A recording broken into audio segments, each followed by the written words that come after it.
फाल्गुन दर्श अमावस्या 2026 अमावस्येच्या दिवशी करा हा दही भाताचा अत्यंत प्रभावी उपाय। यामुळे प्रकर पितृदोष, अडचणी, ग्रहदोष, वास्तुदोष, नजरदोष, घरातील बाधा सर्व क्षणात निघून जाईल। नमस्कार मित्रांनो, श्री स्वामी समर्थ। फाल्गुन दर्श अमावस्या 2026 या वर्षातील शेवटची अमावस्या आलेली आहे। या अमावस्येला दही भाताचा हा अत्यंत प्रभावी उपाय नक्की करा मित्रांनो। आजच्या व्हिडिओमध्ये आपण दही भाताचा योग्य उपाय योग्य पद्धतीने कसा करावा, कोणत्या कारणासाठी हा प्रभावी उपाय केला जातो आणि कोणत्या चुका हा उपाय करताना आपल्याला टाळल्या पाहिजेत, याची सविस्तर माहिती आजच्या व्हिडिओमध्ये आज आपण जाणून घेणार आहोत। त्यामुळे हा व्हिडिओ शेवटपर्यंत नक्की बघा मित्रांनो। फाल्गुन दर्श अमावस्या 2026 वार बुधवार, तर या वर्षातील शेवटची अमावस्या आलेली आहे।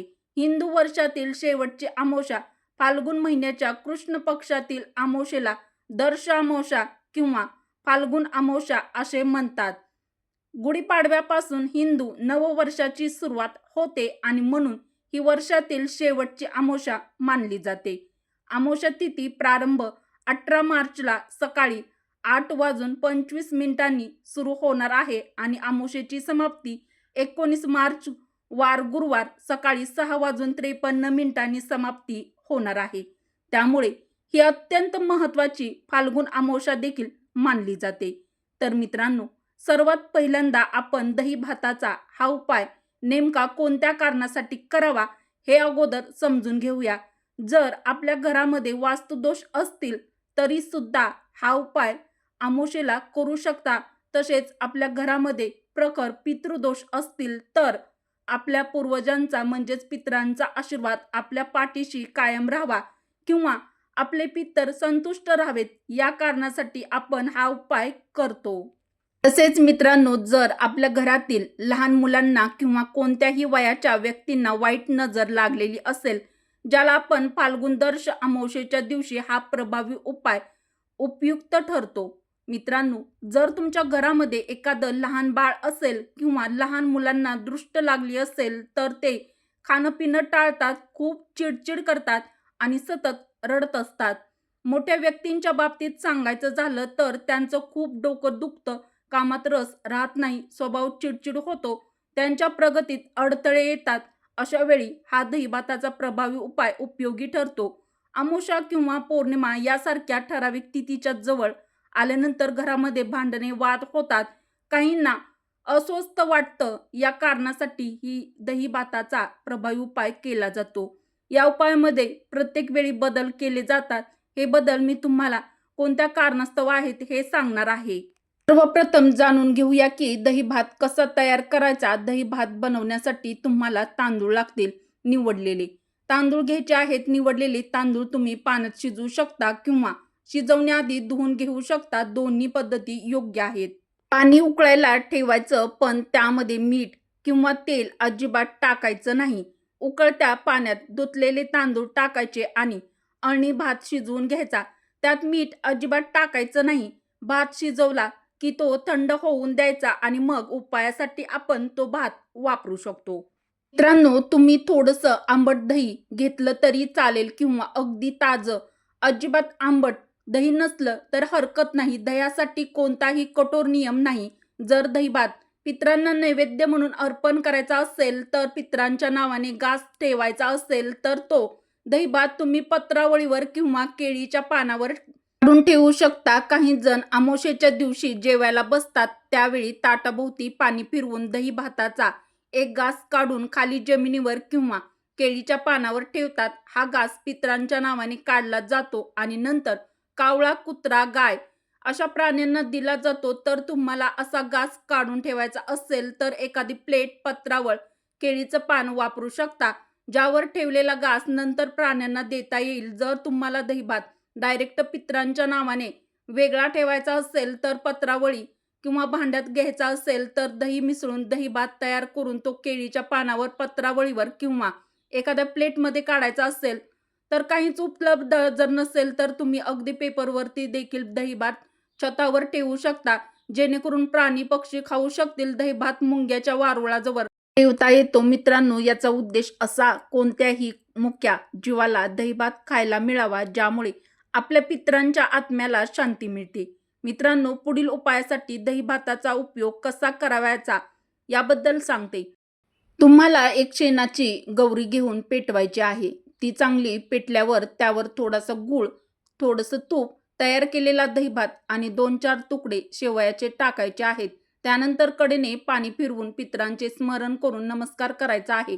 आगीच्या माध्यमातून हा सुवास तयार होतो, तो आपल्या पितरांपर्यंत पोहोचतो. हा उपाय पितरांसाठी खूप प्रभावी मानला जातो.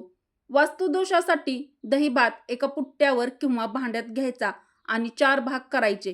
नंतर घराच्या 4ही कोपऱ्यांना बाहेर किंवा छतावर हा दहीभात शिंपडायचा किंवा फेकायचा.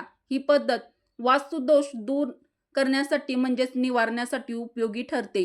मित्रांनो, हा उपाय खूप जुना आणि पारंपरिक आहे. पूर्वीच्या काळात पण हा प्रभावी उपाय लोक करत होते. तर भात बनवताना हा भात बनवत आहे त्यामध्ये अजिबात मीठ टाकायचं नाही, हे मात्र लक्षात ठेवा. जर तुम्ही वास्तुदोषासाठी हा उपाय करत असाल तर घराच्या 4ही कोपऱ्यात फेकून घरात आल्यावर तुमचे हातपाय स्वच्छ धुवा आणि घरातील देवघरामध्ये जाऊन देवी देवतांचे दर्शन घ्या. त्यांच्यासमोर प्रार्थना करा की घरातील अडचणी दूर व्हाव्यात. वास्तुदोषासाठी हा उपाय तुम्ही दिवसभर कधीही करू शकता. मात्र जर तुम्हाला चांगली वेळ हवी असेल तर दिवा लावण्याच्या वेळेस म्हणजे संध्याकाळी हा उपाय करणे अधिक परिणामकारक ठरतं. आतापर्यंत मी तुम्हाला पितृदोष आणि वास्तुदोषासाठी दहीभाताचा उपाय कसा करायचा ते सांगितलं. आता मी तुम्हाला दृष्ट लागलेल्या व्यक्तींसाठी हा उपाय कसा करायचा ते सांगते. जर तुमच्या घरातील लहान मुलांना किंवा मोठ्या व्यक्तींना वाईट नजर लागली असेल, त्यांचं वागणं बोलणं बदललं असेल तर हा उपाय उपयोगी ठरतो. तर हा उपाय लहान मुले जेवत नसतील, खूप चिडचिड करत असतील, सतत रडत असतील तर त्यांचं वागणं सुधारावं आणि त्यांची रडारड कमी व्हावी, सर्व दोष दूर व्हावे यासाठी हा प्रभावी उपाय नक्की करा. जर मोठ्या व्यक्तींच्या कामामध्ये अडथळे येत असतील तर देखील हा उपाय उपयुक्त ठरतो. मित्रांनो, दृष्ट काढण्यासाठी आधी तयार केलेला भात व्यवस्थित थंड होऊ द्या. थंड झालेल्या भातामध्ये दही मिक्स करून एका भांड्यात काढा. लहान बाळाची किंवा मोठ्या व्यक्तीची दृष्ट काढायची आहे त्यांना आपल्या मुख्य दरवाजाच्या उंबरठ्यावर बसवा. जर मुख्य दरवाजा जवळ बसवणं तुम्हाला शक्य नसेल तर घरातील इतर कोणत्याही जागेवर जिथे तुम्हाला सोयीचं वाटेल तेथे बसवू शकता. कधी दृष्ट काढायची असेल तेव्हा त्या व्यक्तीला मुख्य दरवाजाच्या उंबरठ्यावर बसवण्याची पद्धत आहे. जसं तुम्हाला शक्य असेल वाटेल तसं करू शकता. त्या व्यक्तीला उंबरठ्यावर किंवा मोकळ्या जागेवर बसवल्यानंतर तुम्ही त्यापासून पायापर्यंत 7 वेळा दहीभात उतरवू शकता. उतारा करताना नेहमीच सुलट दिशेने ओवाळण्याऐवजी उलट्या दिशेने ओवाळायचं असतं. मित्रांनो, यासाठी दहीभाताचं भांडं हातात देऊन उलट्या दिशेने त्या व्यक्तीवरून 7 वेळा ओवाळा, यालाच उतारा करणं असं म्हणतात. हा उतारा केलेला दहीभात कोणालाही खायला देऊ नका. पितरांसाठी बनवलेला दहीभात नैवेद्यासाठी वापरला जाऊ शकतो आणि नंतर त्यात थोडं मीठ मिसळून प्रसाद म्हणून खाल्ला तरी चालतो. पितृ श्राद्धामध्येही पितरांच्या नावाने केलेलं अन्न आपण खातो. त्यामुळे दहीभात उरला असेल तर त्याला तेल, मीठ, जिरे, मोहरी, मिरची, कोथिंबीर, कांदा, कढीपत्ता याचा तडका देऊन खाण्यासाठी वापरू शकता.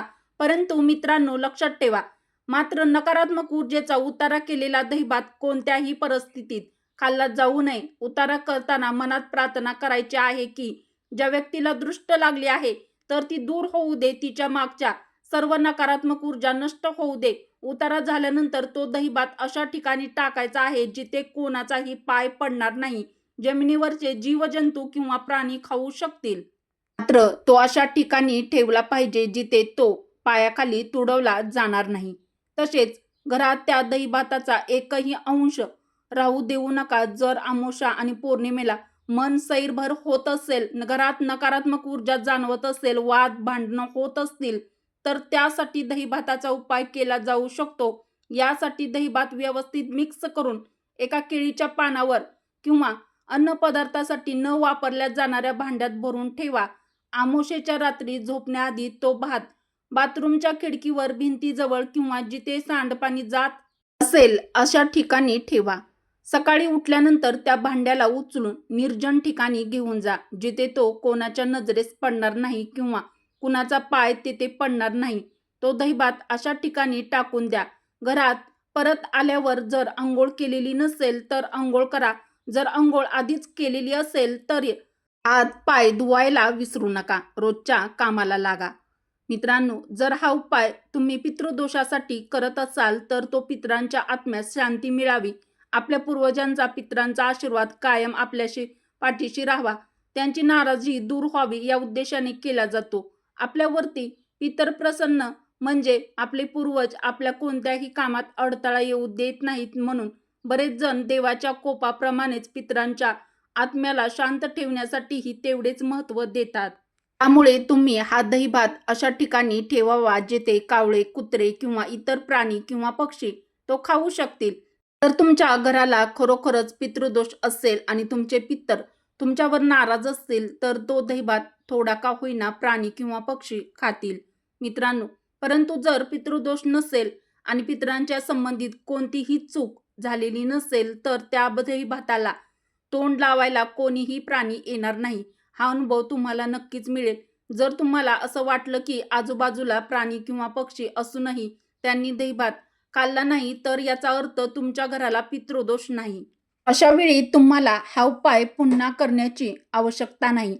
मात्र दर अमावस्येला पितरांच्या स्मरणार्थ किंवा नैवेद्य दाखवण्याचा नियम म्हणून तुम्ही पितरांच्या फोटोसमोर दहीभात ठेवू शकता. त्यानंतर दहीभात गाईला, कुत्र्याला, कावळ्याला दिला तरी चालतो. सामान्यतः आपण नैवेद्य ठेवतो आणि प्राणी किंवा पक्ष्यांनी तो खावा अशी अपेक्षा करतो.